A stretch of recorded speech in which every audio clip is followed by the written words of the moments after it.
because I was like, especially in today's climate where so many of the big budget blockbusters play identically, any kind of new feature feels almost too precious to waste beforehand. Like, I want to go into a game, I long for it to just go into a proper new action game and not know everything about it already, not know how the upgrade tree works, not know how the gadgets work, not know how the crafting system works. And while there are like small variations between all the games, obviously they're not just all blatant rip-offs, but the bones of those structures often are the exact same. So that's why I stopped watching those gameplay trailers, just to kind of preserve anything new that they might have had, any new weapons, any new modes of, getting around the world and stuff, just to have something new to look forward to. Well, I think that's why can blow my mind. Yeah, that's why for me that was why Ghost of Tsushima was such a blow. Like, that just completely blew me away. Like, I had so little expectation for that game.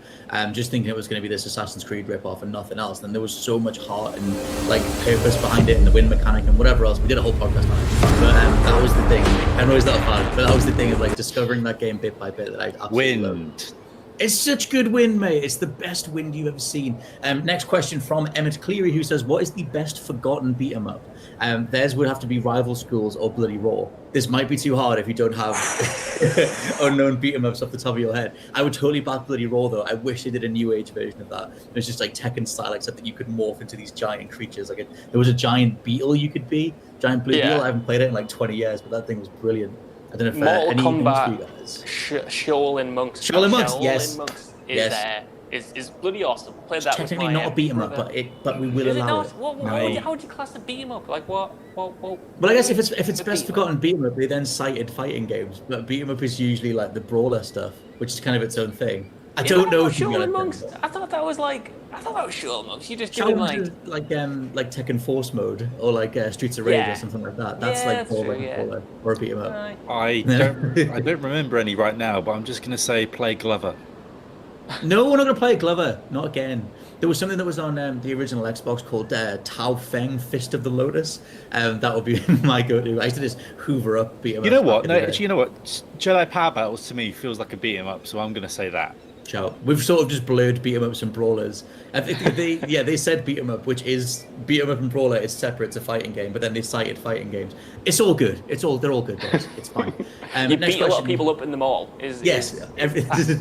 Actually, I would totally cite the original Minority Report game, which I know no one plays. I think I mentioned this in a chatty face a while ago, but that game was just an excuse to enjoy Havoc physics. Like all the environment and everything just, fell apart, windows smashed, and different pieces of office equipment splintered and everything. And you just played as a guy that was like a bright blonde-haired version of Tom Cruise, and you just threw people you beat a lot of people up in the mall. Amazing. Yes. Next question from Benzer, Flag of Wales. The original Flag of Wales is Twitch. I know no one plays. I think I mentioned this in the chatty face a while ago. If it's Benzer, Flag of Wales, it's just an excuse to enjoy Havoc physics. Like I would have assumed his name and everything just fell apart. Windows smashed, different pieces of office equipment splintered and everything, and you just played as a guy that was like a bright blonde-haired version of Tom Cruise, and you just threw people. I would say that it was amazing. Yes. Next question from Benzer, Flag of Wales. Rather than the original Flag of Wales is Twitch. I think in this case, it's like, why don't we get as many people as possible to, chase a few balls down an obstacle course or compete in like a total Wipeout style setting, and then there's only so many things you can do with that many people synchronized at once, as opposed to Call of Duty, Doom, whatever, and then apply that to a multiplayer context. But I don't know. I guess Josh, how have you found the success of Fall Guys?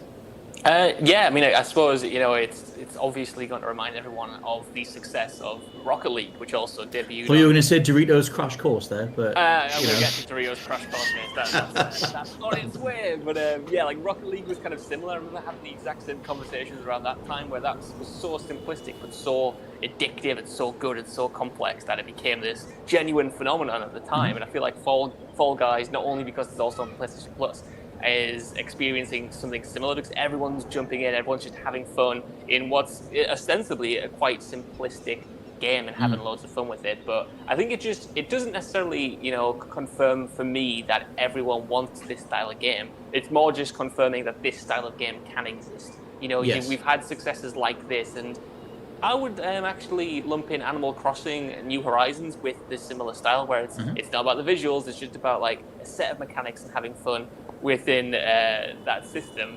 And that can like live alongside, your God of Wars and your Gears 5s and stuff, which are sold, on their spectacle and on their production values and that.